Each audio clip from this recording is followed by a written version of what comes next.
So the illusion that you have a job and that it's secure, the illusion that that job is in an economic framework in your country and that that's secure, the illusion that your country is secure in a global framework, and the illusion that the globe is secure. Great, listeners. Screw you. We've just undermined all of your illusions. Sorry.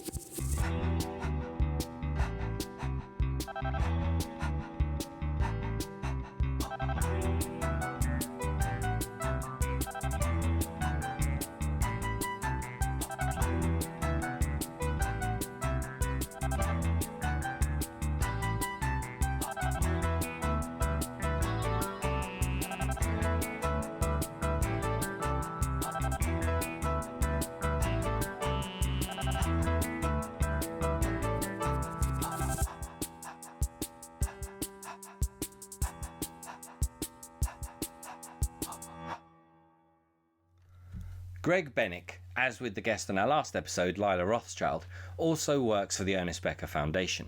He's a writer, punk rock vocalist, and a film producer. His work examines the intersection of humanity, politics, and compassion.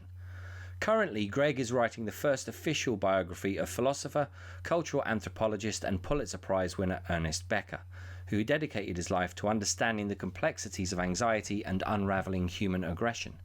This really is a fascinating and enlightening interview with Gregg. We discuss a number of topics in depth, including how Ernest Becker dedicated himself to understanding the science of humankind, how Ernest Becker's work drew on the premise that the world is constructed around illusion to push away our fear of death, how much of what we as a species have constructed are illusions of security, particularly highlighted by what's happening now with Covid-19. We ask the question, given the illusion or social constructs around us and the subconscious fear of death, how do we maintain psychological equanimity amidst this reality? And how it isn't about removing these illusions, but figuring out how do we make them better. We also talk about how the process of creation, with a clearly defined definition of what creativity is, can help us all. Please support the show by liking and sharing this episode on social media, and to make sure you don't miss out on any future episodes, please sign up for our newsletter at deathhangout.com. It would also be a massive help to us if you could subscribe to our YouTube channel, which you can do right now simply by clicking the subscribe button. So grab a beverage and enjoy this episode. Is COVID-19 shattering our illusions? You know, we're very curious about Ernest Becker, actually, about this man, because we've talked with Sheldon Solomon about terror management theory, and he told us it's all about the work from Ernest Becker. You know, I have a book, The Denial of Death, but I've never managed to finish, but it's on my reading list. Fine. So this is, I will tell you that. But I would like you to tell us a little bit more about the man. Who he is, you know, what brought him to this topic? Given that you haven't finished The Denial of Death, thank you. I'm gonna add. No, I'm not. You thought I was going to say, given that you haven't finished The Denial of Death, let me speak to you as if you were a child. But that's not what I was going to say. Given that you've not finished The Denial of Death, let me add to the level of reading ahead of you as I tell you that Ernest Becker came to the topics that he studied, which were death, mortality, and their effect on the human psyche, and also creativity, aesthetics, and their effect on the human psyche. He came to them through Otto Rank. I tell you that because to understand Becker, you really need to go back to Otto Rank. So what you're saying that we won't talk about Ernest Becker, we talk about Otto Rank. So how many episodes do we need? Ultimately, we need so many episodes, but we can compile them into one short episode today. Okay. When we talk about Becker, we're really talking about Otto Rank. Becker drew heavily on Otto Rank, a book called Art and Artist, which, since you've mentioned Sheldon, I'll tell you that Sheldon told me that when he first read Otto Rank, he described it as, it's circular nonsense. That's very good. Thank you. And he told me that it took him years of attempting to read Art and Artist until he realized its genius. Okay, I don't have my copy of Art and Artist in front of me. I just finished reading it. I devoted about 10 weeks to reading and doing only that, reading Art and Artist. But inside my front cover of Art and Artist It has the date where I tried to read it for the first time, and then the date where I tried again, and the date where I tried again. The first date was the spring of 1997. So for 23 years, I've been trying to get through this book. It is the hardest book I've ever read. And at times you're reading it and you're thinking to yourself, I have literally gone insane because I don't even speak English. And the book is in English, right? Originally written in German. In the book, Rank talks about the relationship between human beings on an individual and cultural level to aesthetics and a sense outside of oneself of aesthetics, and does that all framed in does that all in a framework of death and our mortality. Becker drew largely on that when he wrote what he wrote. The Denial of Death is an incredible book. It's a culmination of Rank's work and Ferenczi and Freud and Norman O. Brown and Marcuse and all these writers. Becker was trying to create a science of humankind. He himself was a voracious reader. His reading and study were nonstop, to the point where it doesn't even make sense at times. Like the number of notes and books and notes in books that he left, I have no idea how he completed all of it. He was devoted to this idea that he could come up with a science of humankind. And he was a very human being himself. He was a human being, if that makes sense. And he most definitely struggled throughout his life to gain recognition and to find a sense of identity for himself as an academic. And as we know, he achieved that through winning the Pulitzer Prize, though he won that Pulitzer Prize 2 months after he had died. Well, 2 full months after he died. I wanted to touch on that, like the things that he gets recognized for his work after his death. And by the way, he died very young. Is it in his 40s, something like that? He died at 49 years old. That was my first thought, you talk about death so much, right? And you believe that death will be lenient to you because you're kind of like someone who, right? But no, not at all. You're just like 49 years old. Anyway. Right, but you've just landed on something significant. Right. This is like if you and Keith and me, we get in an airplane and we think to ourselves, this one's not going to crash. We think that we have just controlled the physical reality around us, right. The physical makeup of the plane, the lack of drunkenness on the pilot, the fact that other planes aren't on a trajectory towards the plane that we're on. We've changed the weather patterns, all the different things, just by simply saying, this one's not going to crash. That illusion is exactly what you've just described, in that we assume that Becker was pushing away his own death. And I'm just speaking conjecturally now, pushing away his own death by writing about it.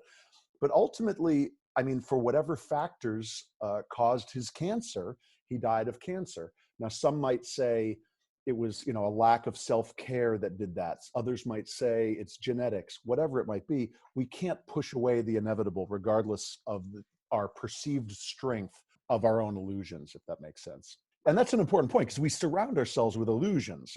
Ultimately, that's what Becker's writing about, is that, that the world is constructive and constructed illusion designed to push away our fear of death. And he's drawing on a number of sources for that. He's drawing on psychologists from throughout the 1960s who were talking about how is reality constructed. And Becker's drawing on that, thinking, what choices are we making consciously, given that our subconscious mind is terrified, as all animals are, about our own mortality. I would be curious to know what Becker would say about what's happening right now at the moment, with the coronavirus. You talk about illusions, and right now it seems to me that people are awakened about their illusions, about the fragility that we are all, and how vulnerable we are all. They're being torn down in front of our eyes. All those illusions. It's as well as being quite frightening, it's fascinating as well. Well, it's absolutely fascinating. So the illusion that you have a job and that it's secure. The illusion that that job is in an economic framework in your country and that that's secure. The illusion that your country is secure in a global framework, and the illusion that the globe is secure. Great, listeners. Screw you. We've just undermined all your illusions. Sorry. But we have to recognize that fundamentally illusions serve to placate our anxiety. They don't serve to redefine reality. Okay, explain. I can explain. Can you what say I that mean. again? Yeah, Absolutely. and explain. Yeah, please. Absolutely. Yeah. What I mean is that we're going to die. So no matter how strong the illusion is that my new friendship with you, now 6 minutes old, is so lasting and enduring, because I speak French, Olivier speaks French, Keith, you don't speak French, but you've got a shaved head, so do I. We've got so much in common. I'm glad you got that, because I was feeling left out there, but now I'm back in. This is good. No, it's good. Exactly. You and I can speak in English about the fact that Olivier has hair. Yeah. And a good hair, my friend. And good hair. We feel so good about this that there's no thoughts of death in the moment. In fact, for a few seconds there, while we were laughing, I forgot that there's such thing as coronavirus. In fact, I forgot for a few seconds there, although my subconscious didn't, I forgot consciously for a few seconds that I'm going to die someday. And 100 years from now, there's no chance that the three of us are on Zoom. So the illusion doesn't take away the reality of death, but it does make it feel like the reality has been shifted. So what you're talking about is that, it feels over the last decades that we've got this strong reality built on a lack of vulnerability, where we're going to go to work, we're going to, buy things online, we're going to, fall in love, we're going to do all these things. And then all of a sudden the veneer kind of crumbles, the illusion comes crashing down, and the reality of, oh my gosh, we really are vulnerable is at the forefront. So to answer your question, I think Becker would be having a field day, for lack of a better word. He'd be out of his mind, unable to write about, fathom, think through all the different avenues and elements of this, because we're seeing a convergence in real time of the illusion and then the sort of reality beyond the illusion. I think that he would be able to pick apart society on any level and write about it and talk about it nonstop. Just from what you know of him, again, obviously we got a short little podcast. Could you pick out a couple of his concepts, ideas, tenets in that, and apply them to now, just to help in terms of get across the idea of where he was coming from, what he was about, and to make it tangible to current, I was going to say reality, but I should say illusion of reality, should I? Yeah, no, it's true. Yeah, it's true. And that doesn't mean that the illusion of reality has no value, because it is what we know, and we've constructed it as what we want. I mean, the reality as it stands around us is a collective decision. We have all decided throughout history, throughout our actions, throughout our agreements, that reality is around us and in front of us. And I'm drawing on Becker when I say this, but I'm also drawing on Peter Berger and Thomas Luckman from a book called The Social Construction of Reality, that was instrumental to your guest Sheldon Solomon in developing terror management theory, certainly was instrumental to Becker. And Berger and Luckman suggest that reality is socially constructed. I mean, we've decided that this is what it is. You and I are talking right now because we've decided this is what we do. This combination of symbols uttering forth from my mouth is meaningful to you. You get what I am communicating. Most of it. I could go on. Yeah, most of it. Yes. The point is, this is a collective agreement, right? It's a bit like the Emperor's New Clothes in a way. Yeah, this is a collective agreement. We've collectively agreed that this is reality. So we can't undermine that. We can't say, oh, this is just an illusion, we're screwed. It's more like, this is an illusion that we've agreed upon. We have to live in it somehow. That brings us back to Becker. So he was trying to answer your question, to come up with a unified science of humankind. How could it be, given that this is a terrifying at times illusion, how can we better treat one another? How can we better exist within the illusion? Thinkers throughout the last 100 years have been asking this. A number of the thinkers I mentioned before were asking this. How can we be better? How can we treat each other better amidst this? How can we live better amidst this? That's a core concept in Becker, even if he didn't word it exactly that way. Given the illusions that surround us, given our complex psyche, given the reality of death, how can we laugh together over Zoom? How can we support our community? How could I hang up with you in a while, call my mom and check in and say, how are you doing? Instead of freaking out because she's nearing 80 years old, she's vulnerable for coronavirus. How do I maintain psychological equanimity amidst this reality? That's a core concept of Becker. Wow. There's no hard answer other than we constantly improve our illusions. We constantly engage in ways which are less destructive, if that's possible. That's a start, and that's a whole conversation in and of itself. That's where I was going to go, just to try to capture that. So it is that case of, it's not about stripping away our illusions. The illusions are necessary to stop us sort of descending into madness, so to speak, because of the overwhelming terror of death. But it's how do we, bearing in mind it's an agreed construction, how do we agree better things? That's right. And it's a work in progress. It's a work in progress because, if we go back to, and I don't want to get too crazy intellectual, but if we go back to Marcuse and his book, Eros and Civilization, and he's asking the question, what would happen if we did away with the constructs that keep us repressed and add more eros, more passion into our lives? And he's talking about free form passion. What would happen then? Well, people have been asking since Freud, what would happen, and disagreeing. What would happen if we just live lives that were passionate? Well, somebody is going to suffer. We know this from our political minds. Someone's going to suffer the more we enjoy. The more I, freely amass wealth, freely experience my passion and my freedom, somebody's going to experience less of those things. So we're constantly in balance, both in our minds and in society. And we have to constantly be asking in this work in progress, how can we do better, both for ourselves and the people around us? There's no hard and fast answer. And I think that Becker would agree to that. He certainly agreed to it in The Denial of Death. Do you see us achieving at some stage this balance, this equilibrium, which is, as you describe, is almost impossible? So do you think that one day we'll reach this stage? I think that I think we are going to continue, hopefully, and you're catching me on a good day. Yesterday was a bad day. The day before was a good day. The day before that was a bad day. We're hopefully going to continue moving towards that.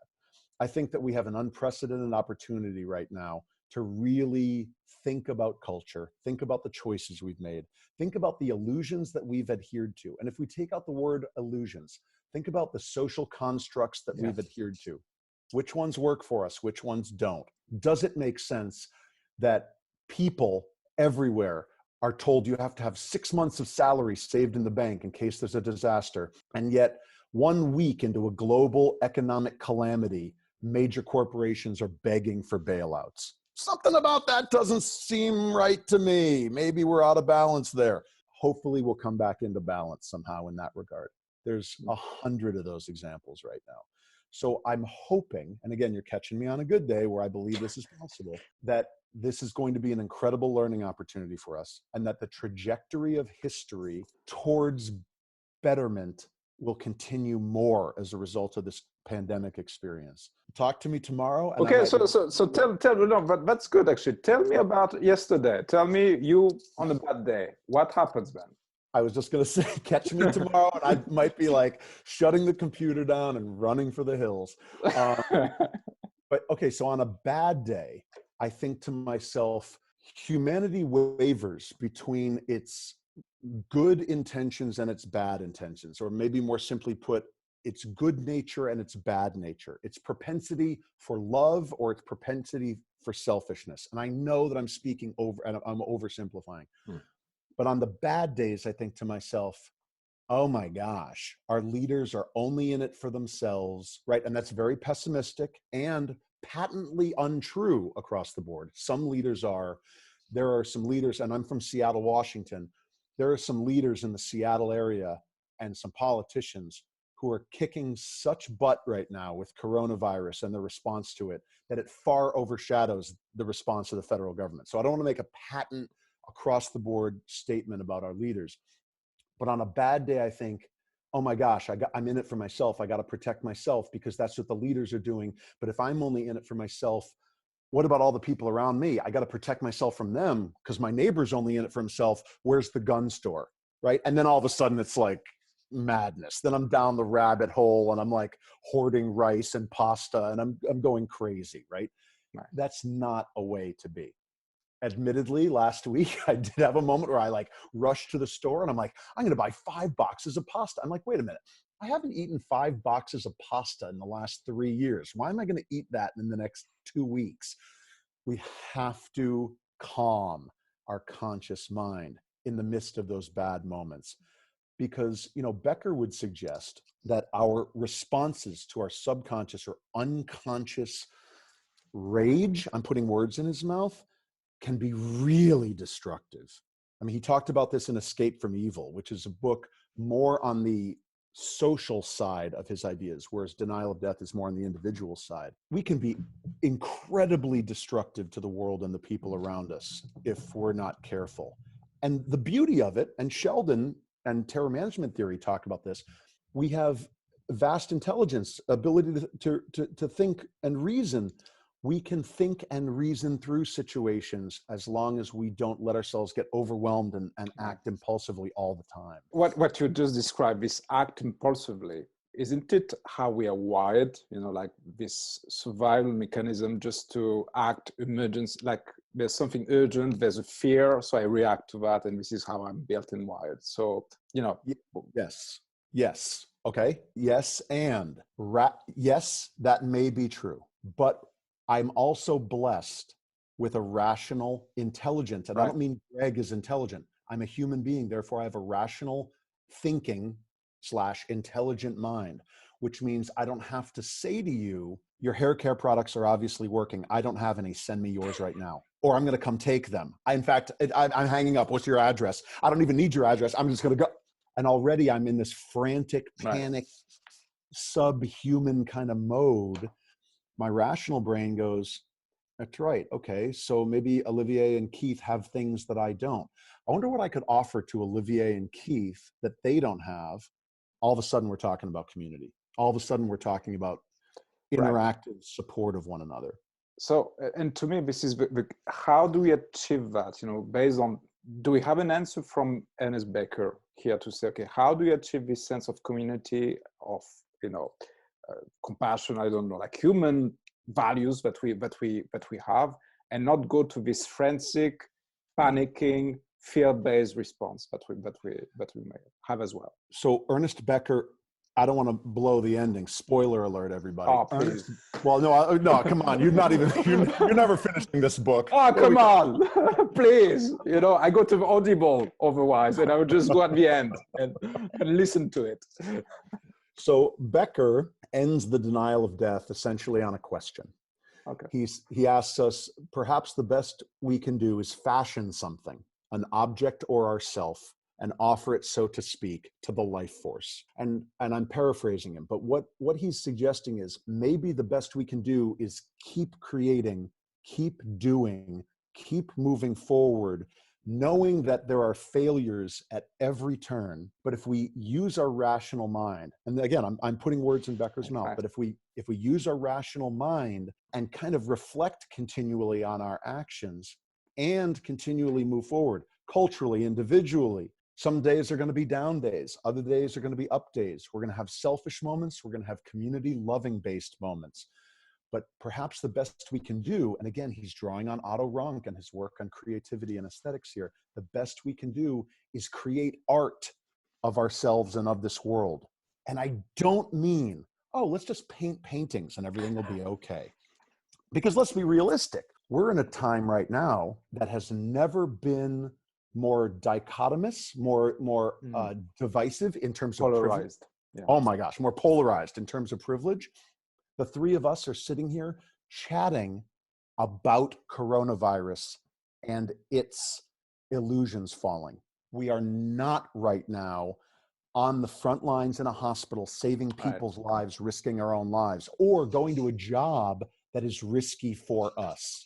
Like the difference between privilege and not privilege is mind-boggling right now. Okay, so with that in mind, how do we, across a culture of such opposites, continually move forward? What can we create? Right now, we're creating a podcast. I'm all for it. I think that's a great choice. We're creating content that gets people thinking, or invites them to think, while hopefully entertaining them, more constructively about the world. Great first step. Calling my mom next, great first step. Getting off my yoga mat after an hour this morning, great first step. Writing last night to my friend who shall remain unnamed, who works in King County in government in Seattle, and saying, what do you need? You've been working 16 hours a day throughout all this. What do you need? What can I provide? That's creativity in the sense that Becker is talking about, even though he didn't name it that way. But I think those are the things we can do. We, as humans, want the answer. We want, oh, well, just write this on a piece of paper, put it in the freezer, and we're done. It's not going to be that simple.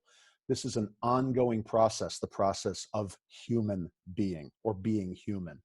And we just stay engaged in the process. That's the key. We stay engaged in the process. So it's the process of creativity as opposed to the outputs of creativity. That's exactly right. And he's drawing so hard off of Otto Rank there. You know, Otto Rank delves into the aesthetics of culture and the aesthetics of art and the aesthetics of architecture. And you feel like your brain is a plate of spaghetti. But what he's talking about is there's a process of appreciating and a process of creating and a process of being in that process. It's really important. Anybody who's ever done any art, created music, or created a podcast, created a family, created a friendship, has engaged in artistic, aesthetic, creative process. It's not just reserved for those who sculpt out of marble. It's not just reserved for those who build buildings. It's anyone who has engaged in the creation of something new. That's what Becker's getting at. It's a process of creation that we're in, and a process of appreciating, and a process of aesthetic involvement, for lack of a better word. And we have to stay in that. When we drop out of it, it's over. When we die, it's over, at least for us. But, you know, can we stay in it while we're here, even though it's scary and even though it's unsure? And this is what I get, basically. When you said reflect, move, create, something like that, that's the process that you said. That's the cycle. Let me word it in this way. A good friend of mine, a guy named Michael Motion, who's a brilliant performer and theatrical thinker and dancer and creator, once said to me that creative process is like walking into a tunnel, and you know the idea of the light at the end of the tunnel. You just keep walking toward it. Creative process, I remember he told me, is like walking into a tunnel and there's no light at the end, and you don't know if there is going to be light at the end, and you put one foot in front of the other and you just keep on going and you walk into the tunnel. It really is true, because culture's going the same way right now. 6 months from now, are we still shut down?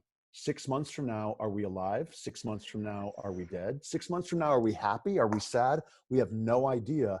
But I'm going to finish this sentence because it's the next step into the tunnel, if that makes sense.